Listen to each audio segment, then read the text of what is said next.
What you know, Alibis? Welcome to a very special episode of Pretty Lies and Alibis. I'm Gigi, and today we have the Ashleigh Banfield on the show. We're going to talk about her new podcast, Drop Dead Serious, which launches on January 23rd. I'm going to put that link in the description, so run and subscribe right now so you don't miss a minute. We also talk about cases old and new, from JonBenet Ramsey and OJ to Luigi Mangione. Hope you guys enjoy this episode. I had a blast talking to one of my favorite people in true crime, and we will see you soon. Ashleigh Banfield, one of my favorites in true crime, right here on Pretty Lies and Alibis. It is so good to have you here. I appreciate you coming on. I'm so excited. You are starting your own podcast.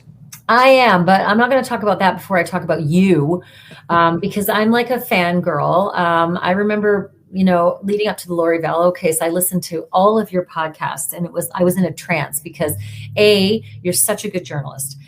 B, you're such a good storyteller. And C, I love your accent so much. And it's like, I'd prefer to listen to you than music. So I'm super excited to be on your podcast. Well, that means a lot. I really appreciate that. Sometimes I get really going and I say I speak banjo, especially if I get to going on something. So I try to tone it down, but it comes out a lot. Oh, I love it. And speaking of podcasts, I mean, you're starting one. I saw this at CrimeCon, actually, the big banner for it. And I was wondering what was going on, and you're about ready to launch. Tell us all about this podcast. Yeah, so I'm launching on January 23rd. It's been a year in the making. It's going to be a weekly podcast every Thursday, talking about true crime and all the work that I'm doing on my show. And we're literally in the sausage making of criminal procedure as it goes into its resolution. But I'm kicking it off with a 5-part series that I've worked on for a year, and the podcast is called Drop Dead Serious. That's what you're going to be tuning into every Thursday. But the series that I'm dropping first is called Uncle Peter.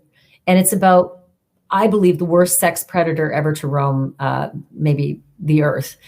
He's a billionaire, a clothing magnate, who used his company and his prestige and his money and his power to rape potentially thousands of women. If you took Epstein and Weinstein and Cosby and Diddy and you put them all in a pile, Peter Nygard, his numbers would be bigger. He would dwarf them combined. And so the reason that I'm doing the story about him, because a lot of Americans don't know about him, is that I grew up with him. I called him Uncle Peter. He was my best friend's uncle. And so I spent a lot of time with Uncle Peter. And at the time, back in the 70s and 80s, he was like a Hugh Hefner, right? Very flamboyant, had women on every arm at all times. He'd show up for Christmas dinner with 3 scantily clad women. I mean, this was just kind of the guy he was.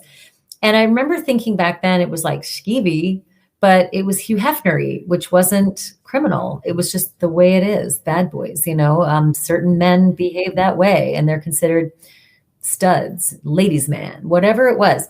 Looking back with the prism now and knowing about all these complainants and accusers, and then those who are truly victims because he's been convicted, the red flags are everywhere. I just wish that back then we knew what red flags were, and we knew what sex predators were, because I'd never even heard the term sex predator back in those days.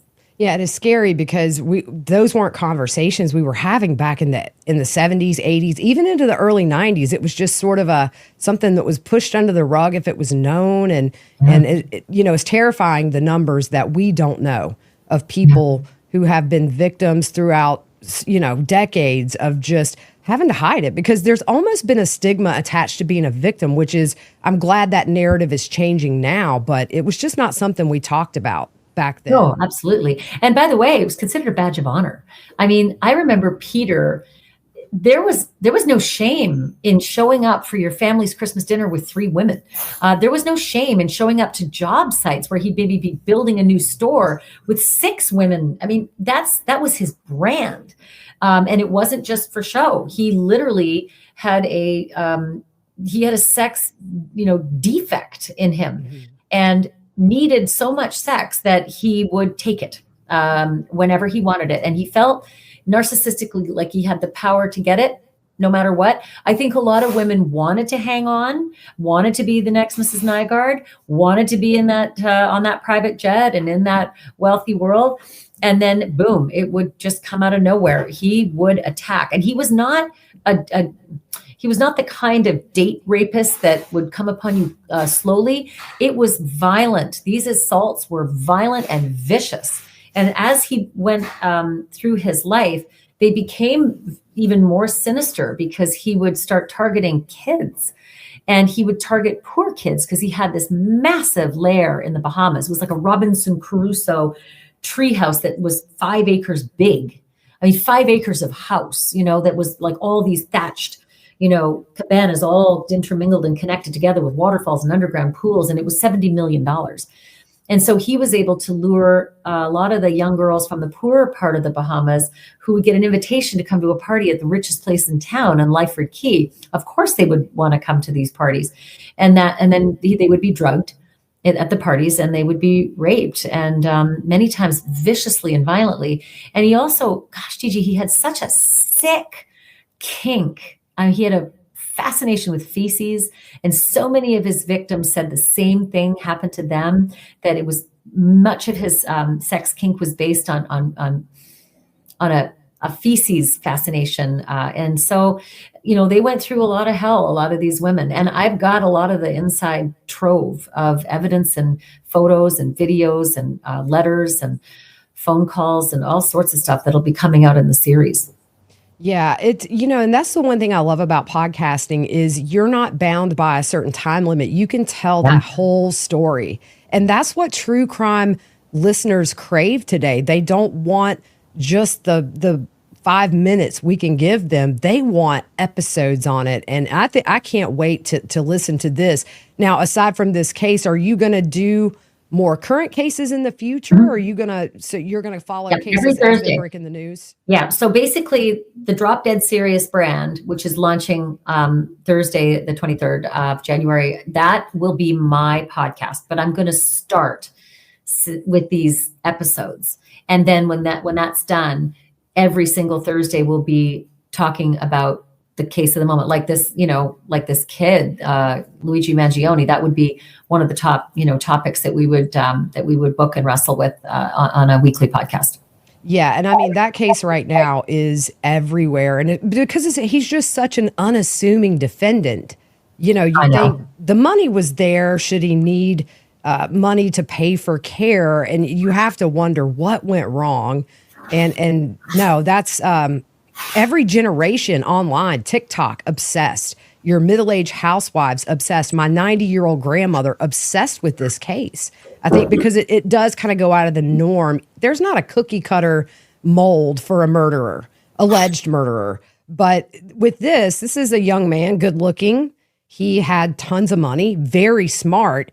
You almost think, why didn't he fight it with what he had here up in his head and the ability and his status with his family? Very intriguing. And, you picked a really good time to launch this podcast because we have some major cases going to trial.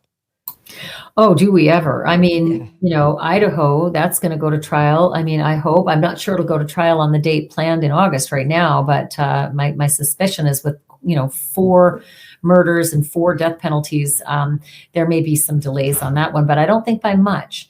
And, this case in particular, I can't see this being a trial. I'm not, Luigi Mangione is going to, I think his best course of action now would be a plea deal and throwing himself at the mercy of the judge because, Gigi, the cases that you and I cover, I mean, we see convictions based on one strong piece of evidence, right? Like, your fingerprints are on the bottle, discarded at the scene on video. You're guilty.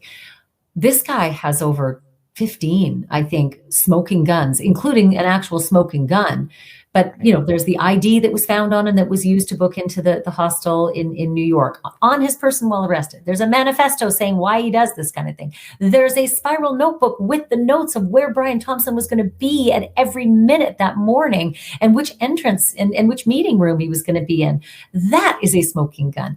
There is the jacket and the actual scarf mask that he was wearing when he was arrested on video in the cab, making his flight out of New York. There is the there's the bullet casings matching the gun that was found on him, that smoking gun. I could go on and on, but one of these pieces of evidence could be enough for a conviction. All of them together, forget it. It's game over. Yeah, it's huge. But yet you have a certain part of the population that say, oh, he was set up. He's a patsy. It always blows my mind to read these comments. And people, it's interesting to me to read everybody's take, but it's like, this is not necessarily the case where you want to say he was set up. And even if you're set up, you still did it. Listen, he is presumed innocent, but even if somebody wants to suggest a conspiracy that he was set up, okay, then let's find the others. But in the meantime, we'll deal with the hitman, Right. And what always stands out to me is everybody who is saying it's not him is people who don't know him. We haven't heard one family member, one friend say, yeah, that doesn't look like him in those photos. That's very telling. But then moving on, we have Lori Vallow representing herself starting March 31st in the conspiracy to commit murder for Charles Vallow. Can you even? I mean, in my line of work, that's manna from heaven. First of all, the fact that we're going to be able to see her, hear her, get inside her head for the first time as she tries to defend herself in court in a jurisdiction that allows cameras, thank you. So yay. On the other side of the coin, my legal mind says, oh, Lori, a man who has himself for a lawyer has a fool for a client. It's the worst possible thing you could do. But then again, could it really get that much worse?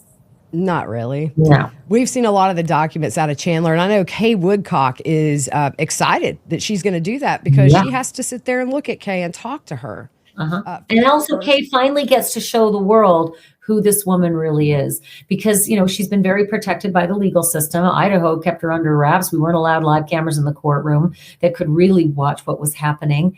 And so I think Kay is thrilled to finally be able to put this woman out on display to say she's a killer. She's a cold-blooded murderer.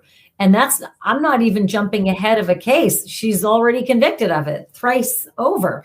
So, So I think, I think good for Kay to be able to stomach it and then be able to share, what she's been going through with the rest of the world. Exactly. And I said, if I had to walk from Greenville, South Carolina to Phoenix, Arizona, I will pack my bag and start the road. I will be there to watch that in person. It's going to be the Hot Mess Express. That's Express. That's Hot Mess Express. She is the captain of the Hot Mess Express. And then we have the sheriff, Mickey Steins, that killed the judge in Chambers on video. That's one to watch. I think there is so much that's going to come out later on about this. So much. I mean, so Allison Weiner is a producer who works for News Nation. That girl can dig. She is such a good journalist. She's discovered a piece of audio tape that was recorded during one of the depositions in the case. Let's go back before the execution in the Chambers. That Chambers was used for sex for favors. And some of the women who were being given favors, female inmates, were being given either ankle monitors or being let out of jail if they had sex with a sheriff's deputy in that judge's chambers. So some of the women were deposed. And Allison Weiner got one of the tapes, and the inmate says, I saw that happen actually a lot. Wasn't just the deputy who was convicted of it and is serving time. It was also the judge. And the question was, what do you mean? Like the judge was there watching? And it was that the judge was there having sex as well with inmates. So it sure does open up a whole new can of worms as to why Mickey Steins might have wanted the judge not to talk in his upcoming deposition, right? Maybe Judge Mullins wasn't the only one having sex with the inmates and the other convicted sheriff's deputy. Maybe there's something to Sheriff Steins as well. Yeah, and I think I heard on that audio, essentially, he was running those chambers like a brothel. Yeah, so and I hate to speak ill of the victimized dad, but if that's really what was happening, dear Christ, I who knows what's to come in the trial, and maybe Mickey Steins will plead, and therefore this will stay fairly quiet. But then again, I don't sense that it can stay quiet for long. I don't think so. And I feel so bad for his poor wife, just probably learning all of this with us has to be devastating. And so is there one case that has stuck with you over the years? You've been doing true crime for a very long time. 2005-ish, you started true crime full time? Let's see. I would say, 2005. Yes, because I started working at Court TV in early 2005. And then I had my first child. And it was funny because I had my first baby almost my first week of working there and had to go on maternity, But I had been filling in and doing freelance work for them for about 8 months beforehand. So 2000. How did you know that? I had to think it through. How did you know that?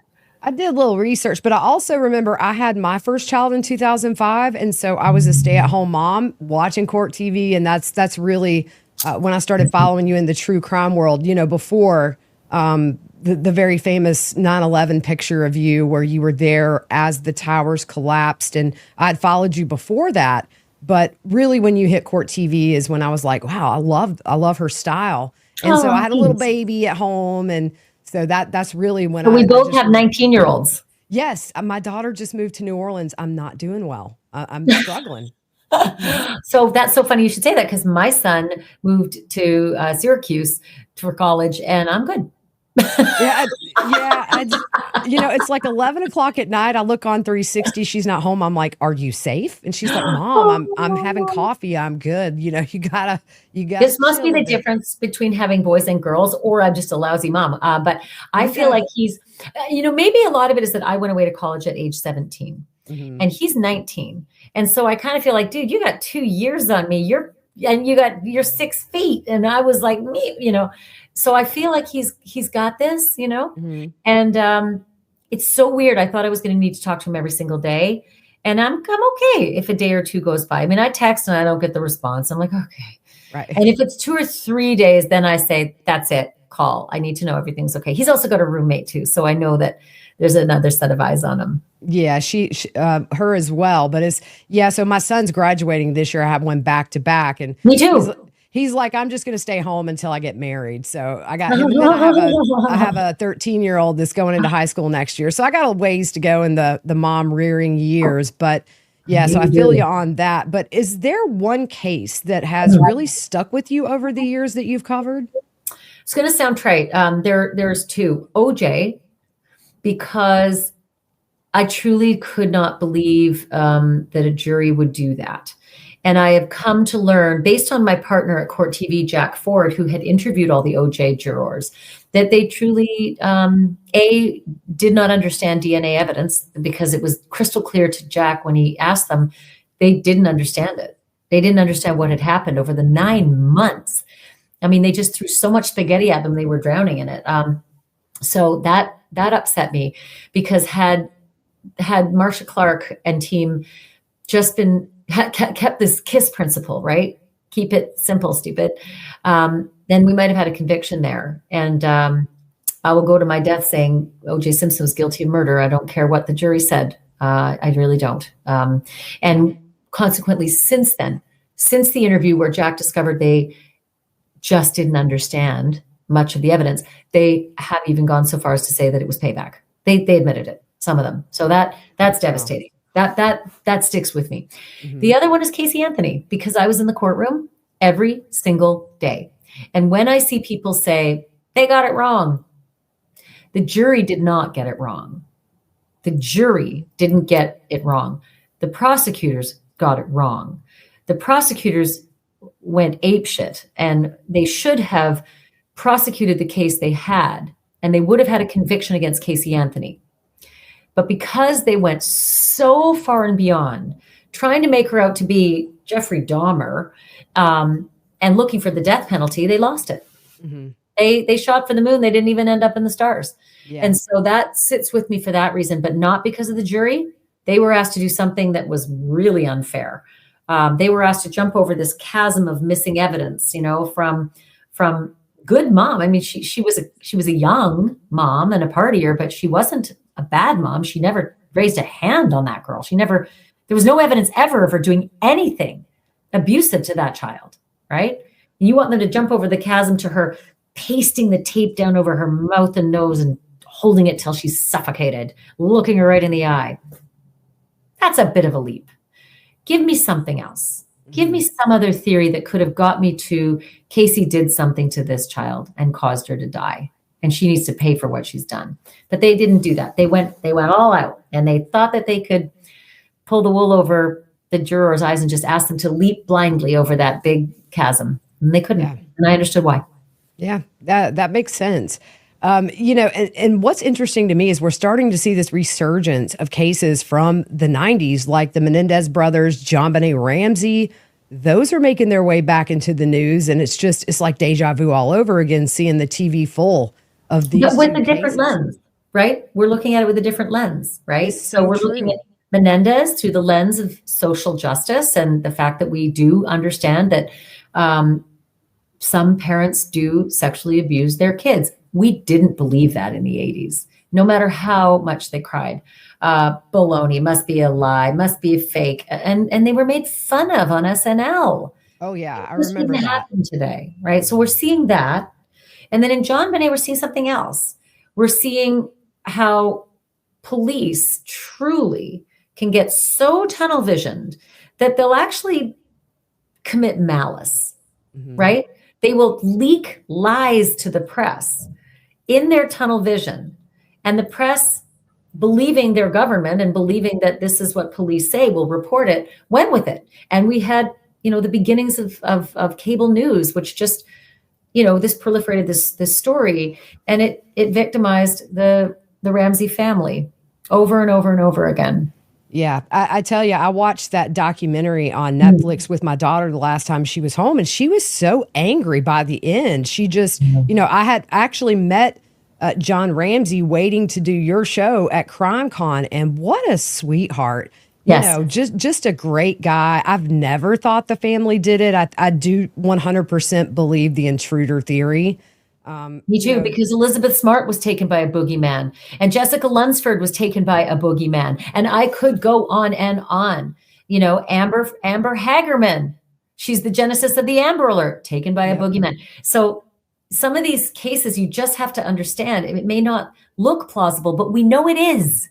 We know it is. We know these people go into occupied homes in the middle of the night and take children from their beds, and Holly Class taken from a home during a sleepover. It happens, right? Yeah. And I think that there's just a pitchfork mentality sometimes, and the nation wants blood, and a lot of times that gets out of hand, and people forget that these are real people. They're not just images on TV. They're real people with real feelings and real families that get destroyed. And I will second you on John Ramsey. I've known him for 20 years, and he is a kind, good man. He really is. He's so kind, and he's so wholesome. And no one ever, was made to believe he was. Yeah. And, and back in those days, we didn't have the internet. So you really couldn't go find the information for yourself to draw your own conclusions. With Menendez and JonBenet, there was a very slanted media angle they were using in these cases. And people, it's interesting because if I talk to somebody my age, I'm 47. So middle-aged housewives think, no, they should never get out. But you talk to the younger generation, like you talked about earlier, a new set of eyes where the younger people, it's not a shame to be a victim of molestation to where we just didn't talk about it. It's nice to see some new life breathed into these cases, and hopefully, to an extent. Yeah, it's amazing. I'll only couch that in, I love the new life, and I love the new perspective, and I love the bigger aperture on human behavior and human dynamics. I do love that. Yeah. What I don't love is when somebody grabs a headline off social media and runs with it, like free the Menendez brothers, without going through the facts. I'm not necessarily fully on board with freeing the Menendez brothers. In a way I am, because I feel bad for them. Okay. But that's not how we operate in criminal justice. When we feel bad for someone, we can't just nullify. We're not supposed to just nullify on the jury, right? We're supposed to adjudicate the case and the facts at hand. And the case and the facts at hand with the Menendez brothers had nothing to do with them being abused. It really didn't. What it had to do with was, in the moment when you raised the gun and shot your parents, were you in imminent threat of life-ending danger? Was there an imminent threat in front of you? Because then you can self-defend, right? Mm-hmm. That was not the scenario. They were eating ice cream behind closed doors watching TV. And the boys were planning and methodically, exacting a revenge plan or whatever it was. And they loaded their guns and they secretly got the guns and they brought them in and they opened those doors. And these unsuspecting two parents, as heinous as they may have been, were shot dead. So as heinous as they may have been, America has a justice system to take care of that. We don't have vigilante justice. We're not allowed to just go and do what we want to avenge what doesn't work well with our lives, right? It doesn't work that way. If they were children, then I could understand this. They weren't children. They had other ways of escaping. One of them didn't even live at home. They had other means by which they could go about getting justice, right? And I get it. I'm not heartless. I believe that they were molested. I believe that Jose Menendez was a terrible, terrible man. But we live in a society of laws. We just do. When you're a child, you might not understand that. But when you're an adult, even 21 or 19, you have to abide by it. You can't just go killing. And you know who else can't just go killing? Luigi Mangione. He can't just go killing because something isn't working out well for him. Yeah, it's very interesting with that separation from his friends and family, during the summer of this year. Just tells me something went off the rails with him, whether it be some kind of chronic pain issue. It can drive you crazy. I've dealt with chronic pain, but there's so much to unpack there and so much to learn. Did he maybe have a mental break? Did he have some kind of an adult onset mental illness, which we know it seems he may have been dabbling with psychedelics to help with the pain. And I'm just very interested to watch this one go through the court system. And you're going to have your podcast to tell us the whole story. I'll tell you one thing about this business about Luigi going off the rails. I fully understand he may have had a psychotic break over something. Whether it was pain-based, I'm not so sure. Because the Luigi Mangione that I witnessed in the last week is someone who allegedly was able to run from an execution, ride from an execution, make his way in a cab to a bus and travel for 5 days, and then fight like hell with escorting guards, taking him into a courthouse. That's not somebody with the kind of debilitating pain that goes over the edge. Not judged by me, judged by the orthopedic spine surgeon that I asked to watch all of the video that we have on Luigi Mangione, say, is this the kind of person who's dealing with this kind of pain that might make him crazy? And he said, no, I have patients who truly can't get out of the cab, or if they get out of the cab, they've got to adjust for a bit and they've got to try to stand up straight. But this guy is nimble and quick. And that doesn't suggest the kind of pain that, again, would speak to a mitigation of charges or sentence or diminished capacity or temporary insanity, whatever it is you want to call it. I'm not so sure this guy has that as a defense. Yeah, and that's a good point. And, one friend did speak out and say, his theory was maybe he just got radicalized reading things online about health insurance companies. It's going to be interesting to watch. Social justice warrior. Yeah, right. Could be, right? Could be. Because I'll tell you something else that didn't drive him over the edge. That might drive the rest of us over the edge. I got a $4,200 denial last week from my healthcare insurance company. $4,200 on the same week that happened. I was livid, right? Now, I could pay it. I have a good job and I can pay it. But I know that could destroy some people. I know that could mean they might not be able to eat, or they might have to take their kids out of hockey, or whatever it is. I know people who have lost loved ones because they couldn't afford the medicine. I know people who've been bankrupted and lost their homes because of their illness. That's not Luigi Mangione. Luigi Mangione, whatever happened with his family, they might not buy him a Tesla if they're mad at him, but they're not going to cut him off from healthcare. That kid didn't suffer the kind of ills that would send the rest of us over the edge into a diminished capacity. I think there's something else at foot here. And maybe there's a mental illness, but he can't hook it on the healthcare industry. Yeah, I get what you're saying. I mean, I think everybody's had a denial. I mean, there's an injection I should be taking every month, but guess what? It's a house payment. Yes. Not possible. That's right. And one time you get sick and they don't give you the coverage that you pay for. That could be generational debt. I mean, so yeah, he's worlds away from the average American as far as the ability to pay for even denied coverage with and from getting and from getting that angry. Right. Like you and I and others who have had these things happen, we can get angry. But I just can't see somebody who comes from such a wealthy family who's had everything given to him, including private school and University of Pennsylvania. I can't see the angst that would lead you to have a mental breakdown or a detachment in some way or go over the edge. Yeah, no, I agree. It's going to be an interesting one to watch unfold. So just finishing up here, what do you do to just decompress from everything that we eat, sleep, and breathe on a regular basis due to what we do, which is true crime? It's kind of crazy. So I work really late. My show's on at 10 till 11 at night. I'm not cleared out of the studio and files done and emails answered until 1 or 2 in the morning. And then I watch TV until about 4 or 5 in the morning. It's weird. And I watch the comedies. I watch the late night comedians. I've taped them all. And so I watch them one after the other because I just love watching their monologues. And when that runs out, then I like watching Below Deck. I love Below Deck. You sound like me. I watch the most random stuff on YouTube. So one night I may watch some person in Japan doing a sushi conveyor belt. I mean, the next night I might be watching them make cheese in the Swiss Alps. It's just my YouTube is, but that's kind of my escape because it does get heavy to report and the on work this. is long. Producing an hour-long television show is a lot, and then throwing the podcast on top of that. It's it's from wake up to go to sleep. I feel like that's the work day, and so after the live deadline's over at 11 at night, that's when I finally feel like, I don't have that thing that's coming. I caught that train, and so being able to watch a little mind-numbing television is kind of nice. And then apart from that, in the winter I ski.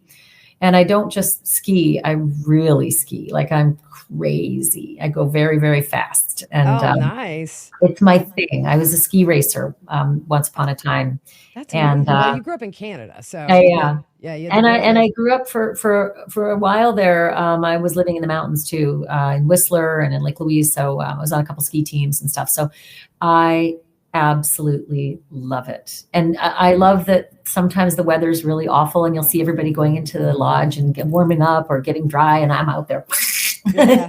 I used to love to ski. The last time though, I had to get strapped on the board of shame and brought halfway down the mountain, and I'm like, I'm done. That's it. Everybody's looking at me and I'm like, hey y'all. I hope you were okay. Okay. So the last question I have for you, if you were not a journalist, what would be your dream job?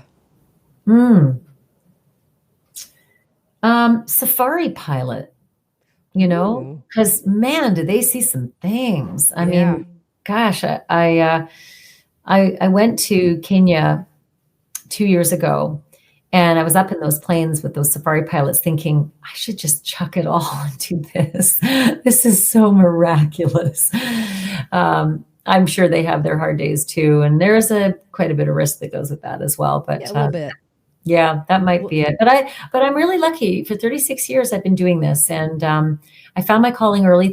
Thank you, Jesus, for that, because not everybody finds what they love right away. And so I've been lucky in that respect. And there are days when I'm so exhausted and I just want to chuck it. But generally speaking, I really do love what I do. Yeah, you're lucky you found it early. It took me till 44. Wow. I was 43 when I started this podcast. So, but I've made a home here and I love it. You're good at it, girl. You are good. I appreciate it. And you've been so kind to me, and I'm super grateful for anytime you ask me on. And I totally respect you. You are one of my heroes in this industry. So again, when does this podcast debut? I'll credit where it's due first. And then podcast debuts on the 23rd of January. You can get it wherever you find your podcast. It's also YouTube compatible. So the series is all visual as well. It's like Dateline. I spent a year building it and producing it. So the 5-part series, that's what starts the podcast, weekly. And then there'll be this weekly podcast continuing after that. So Drop Dead Serious on January 23rd. Get it wherever you find them. Can't wait. Cannot wait. It's going to be amazing. And I appreciate you coming on here so much. It means a lot. And hope to see you soon back on your playground. Yeah, And you know it, girl. Open invitation. Thank you for having me on. This was so I sweet of you. appreciate I really you coming, appreciate it. Ashleigh, so much. All right. See you on the tube soon. That's it. Thanks.